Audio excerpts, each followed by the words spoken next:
Hello बच्चों, स्वागत है आपके इस वीडियो में। आज के इस वीडियो में हम लोग जे एडवांस 2026 में पूछे गए इस सवाल को डिस्कस करने वाले हैं। ये सवाल आपका वेक्टर चैप्टर से। अब वेक्टर जो है हम लोग मैथ में पढ़ते हैं, लेकिन साथ ही हम लोग फिजिक्स के स्टार्टिंग में भी पढ़ते हैं, क्लास 11th के बेसिक मैथ में। तो बेसिक मैथ में जो हम वेक्टर पढ़ते हैं ना, उसी से आप इस सवाल को बना सकते हैं आसानी से। तो जो क्लास 11th में बच्चे गए हैं और बेसिक मैथ कंप्लीट कर लिए हैं, वो भी इस सवाल को बना सकते हैं। तो चलिए पहले क्वेश्चन को पढ़ लेते हैं, उसके बाद फिर साथ में बनाएंगे। ठीक है, चलिए देखिए। बोला गया है क्वेश्चन, ये 3 मार्क्स का आया था। ठीक है, तो देखिए क्वेश्चन क्या बोलता है। क्वेश्चन बोल रहा है कि दो वेक्टर है ए और बी। ये बेसिकली पॉइंट पी और पॉइंट क्यू का पोजीशन वेक्टर है। ठीक है, और साथ में पॉइंट आर का पोजीशन वेक्टर है ए प्लस बी, मतलब रिजल्टेंट। आगे बोला गया रिजल्टेंट का वैल्यू दे रखा है, उनका डिफरेंस का भी दे रखा है, और साथ में बोला गया कि ए और ए माइनस बी दोनों परपेंडिकुलर है। तो पूछा गया फाइंड एरिया ऑफ ट्रायंगल। चलिए पहले इसका फिगर बना लेते हैं। ठीक है, अब बताइए, आप वेक्टर में पैरेललोग्राम लॉ तो पढ़े होंगे। उसमें पैरेललोग्राम में क्या होता है कि एक डायगोनल होता है जो वेक्टर सम रिजल्टेंट को दिखा रहा होता है, और जो दूसरा डायगोनल होता है वो किसको डिनोट करता है, डिफरेंस को।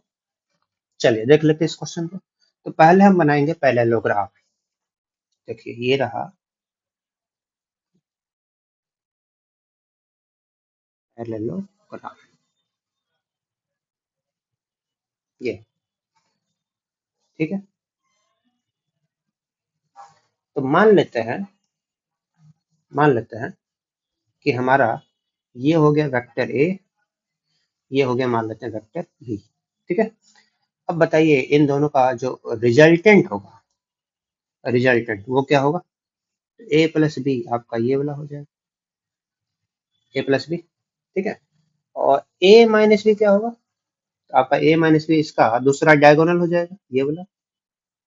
हाँ, तो ये जो है ये हो गया आपका ए माइनस बी।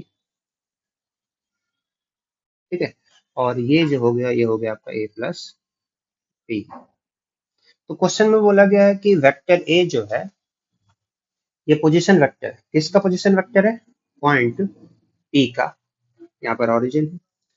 और वेक्टर बी पॉइंट किसका है, पोजीशन वेक्टर।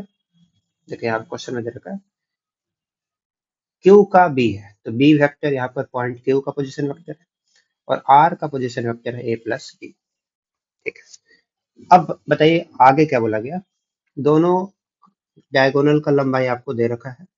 अच्छा, और साथ में बोला गया है ए वेक्टर और ए माइनस बी जो वेक्टर है परपेंडिकुलर है। देखिएगा फिगर में, देखिएगा वेक्टर ए आपका ये रहा, ए माइनस बी रहा, मतलब ये जो एंगल है ना, ये एंगल ये दे रखा है, ये 90 है। ठीक है, मान के चलते हैं ये एंगल कितना है, 90। तो अगर ये 90 है, इसका मतलब आपका ये जो ट्रायंगल हो गया, कौन सा ट्रायंगल, पी ओ क्यू, ये जो ट्रायंगल है बोल सकते हैं राइट एंगल ट्रायंगल है कि नहीं। और राइट एंगल ट्रायंगल है तो आप बताइए इसमें पाइथागोरस थ्योरम तो लगा ही सकते हैं, है कि नहीं। बताइए इस ट्रायंगल का एक साइड हो गया ए, दूसरा साइड हो गया बी, और तीसरा साइड हो गया ए माइनस बी। तो ये बताइए ए माइनस बी का आपको दे रखा है ना, इसका मैग्नीट्यूड कितना है, 3। तो ये वैल्यू है 3। तो बताइए अगर हम इसमें पाइथागोरस थ्योरम अप्लाई कर दें, क्या मिलेगा। तो ये मिलेगा आपको, बताइए हाइपोटेनस हो गया बी, तो बी का स्क्वायर बराबर ए स्क्वायर प्लस 3 का स्क्वायर।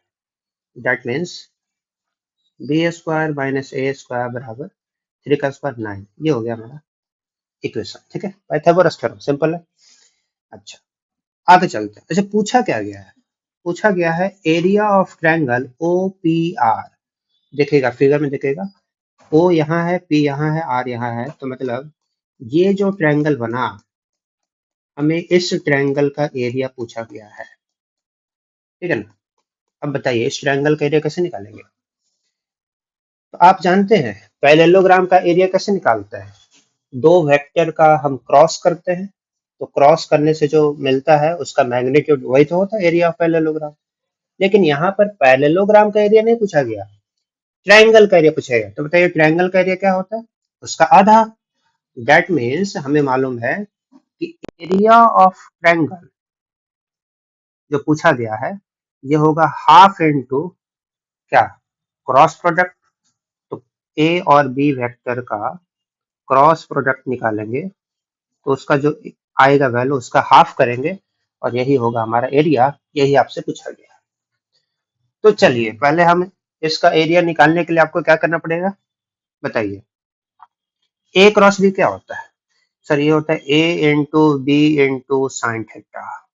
थीटा क्या है, थीटा आपका ए और बी के बीच का एंगल है, मान लेते हैं ये एंगल थीटा है, ठीक है। तो एरिया निकालने का है मतलब हमें ये वैल्यू निकालने का है।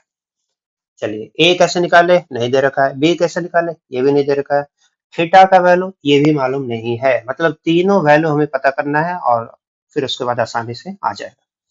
लेकिन ए और बी थीटा निकालने के लिए ना आपको कुछ डेटा दे रखा है क्वेश्चन में, क्या देखिए आपको दे रखा है कि ए माइनस बी दोनों वेक्टर का जो डिफरेंस है इसका मैग्नीट्यूड दे रखा 3 है, और जो रिजल्टेंट है ए प्लस बी इसका वैल्यू भी दे रखा है √21, है कि नहीं। तो ये बताइए ए और बी के बीच में क्या हमें यहाँ से एक रिलेशन आ जाएगा, और एक रिलेशन हमें ऑलरेडी मालूम है पाइथागोरस थ्योरम से, B square minus A square का वैल्यू कितना है 9। चलिए इसका मतलब हम यहाँ से एक इक्वेशन मालूम है, दूसरा इक्वेशन निकाल कर सॉल्व करेंगे तो ए और बी हमें मिल जाएगा। चलिए देखिए ये बताइए अगर हम दोनों को स्क्वायरिंग करके ऐड कर दे तो क्या मिलेगा बताइए। A vector minus B vector का मॉड का स्क्वायर क्या होगा, ये होगा A square plus B square plus 2ab cos theta, ये होता है। और अगर इसका सॉरी यहाँ पे ना, अगर ए माइनस बी लिख रहे हैं तो माइनस होगा, ए प्लस बी होगा ये। और ये बताइए कि ए माइनस बी का मॉड क्या होगा स्क्वायर, ये हो जाएगा A square plus B square minus 2ab cos theta, ये होगा। हाँ अब बताइए हमें क्या करना है कि बी स्क्वायर ए स्क्वायर का डिफरेंस तो मालूम है फर्स्ट इक्वेशन से, अगर हम यहाँ पर सम निकाल लेते हैं तो हमारा काम हो जाएगा। तो देखिए सिंपल इन दोनों को ऐड कर लेते हैं ना। बताइए ए प्लस बी का मॉड कितना दे रखा है √21 का स्क्वायर कितना हो जाएगा 21, और ये कितना हो जाएगा 3 का स्क्वायर 9, 21 प्लस 9 कितना हो गया 30 हो गया, राइट। 30 बराबर बताइए, ये दोनों प्लस माइनस कैंसिल हो जाएगा, बचेगा 2 times A square plus B square. That means हमें आ गया A square plus B square का वैल्यू आ गया कितना 15 आ गया। ये हो गया आपका सेकंड इक्वेशन। बताइए फर्स्ट इक्वेशन हमें मालूम है बी स्क्वायर ए स्क्वायर का डिफरेंस 9 है, और second equation A square plus B square का समेशन मालूम है। तो बताइए यहाँ से हम ए और बी निकाल सकते हैं। बताइए अगर हम फर्स्ट और सेकंड को ऐड करते हैं, फर्स्ट प्लस सेकंड क्या मिलेगा बताइए जरा। तो सर यहाँ पर से ए स्क्वायर कैंसिल हो जाएगा, बी स्क्वायर 2b स्क्वायर कितना हो जाएगा 15 प्लस 9 24, तो 2b स्क्वायर बराबर 24, that means B square 12, that means B का वैल्यू आ जाएगा 12 2√3। तो बी का वैल्यू हमने निकाल लिया। अब बताइए ए का वैल्यू कैसे निकालें, सिंपल है, यहाँ पर क्या करेंगे अब घटा लेंगे, तो सेकंड में से फर्स्ट को माइनस कर लेते हैं। बताइए क्या मिलेगा, ये हो जाएगा 2a स्क्वायर बराबर 15 में से 9 चला गया कितना बचेगा 6, कैंसिल होगा 3 बार में, ए स्क्वायर का वैल्यू कितना आ गया 3, तो ए का वैल्यू कितना आएगा √3। इसका मतलब हमें ए और बी का वैल्यू मिल गया, ठीक है। बताइएगा ट्रायंगल का एरिया निकालने के लिए हमें चाहिए था हाफ, ए चाहिए था बी चाहिए था साइन थीटा चाहिए, ए और बी निकल गया, हमें निकालना है साइन थीटा। अब आसान है, बताइए आपको दो वेक्टर का जो रिजल्टेंट है, ए प्लस बी वेक्टर का रिजल्टेंट, ये वैल्यू तो आपको मालूम है, इसका स्क्वायर कितना, √21।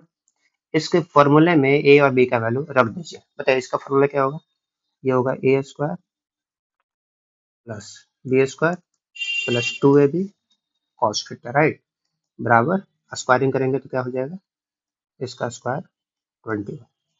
अब ए और बी का वैल्यू हमें मालूम है, रख देंगे वैल्यू, तो ए स्क्वायर कितना हो जाएगा 3, बी स्क्वायर कितना हो जाएगा 4 के 12 प्लस, फिर ये कितना हो जाएगा 2 गुने 2√3 इंटू √3 इंटू कॉस थीटा बराबर 21। ठीक है, बताइए कितना आएगा। तो ये हो गया आपका 15, 12×3 = 15, उधर जाकर माइनस होगा 6, तो ये हो जाएगा आपका 2 दूनी 4, 4×12 कॉस थीटा बराबर 6। दैट मीन्स कॉस थीटा का value half, that means angle आपका मिल गया कितना, 60 डिग्री, राइट। तो अब तो आसान है। अब ए निकल गया, बी निकल गया, थीटा निकल गया, तो बताइए एरिया ऑफ ट्रायंगल अगर आप पूछे क्या मिलेगा। बताइए यहाँ पर एरिया ऑफ ट्रायंगल बराबर हाफ इंटू ए का वैल्यू कितना था, देखिए निकाल चुके हैं ए का वैल्यू, ए और बी का वैल्यू, ए का वैल्यू √3, बी का वैल्यू 2√3, तो ये हो जाएगा √3 इंटू 2√3, और एंगल है 60, तो साइन 60 कितना होगा, √3/2। बताइए 2 से 2 तो कैंसिल हो गया, कितना आएगा, तो ये आपका आंसर आ जाएगा 3√3/2। यही आपका एरिया पूछा गया था, एरिया ऑफ ट्रायंगल, और यहाँ से हमारा आंसर आ गया 3√3/2। तो आपका इस क्वेश्चन का जो ऑप्शन हो जाएगा, ऑप्शन हो जाएगा सी ऑप्शन। ठीक है, इस तरीके से आप देख सकते हैं कि अगर आप फिजिक्स में भी, बेसिक मैथ में अगर आप वेक्टर पढ़ चुके हैं तो आप आसानी से इस क्वेश्चन को सॉल्व कर सकते हैं। इस वीडियो में इतना ही, धन्यवाद।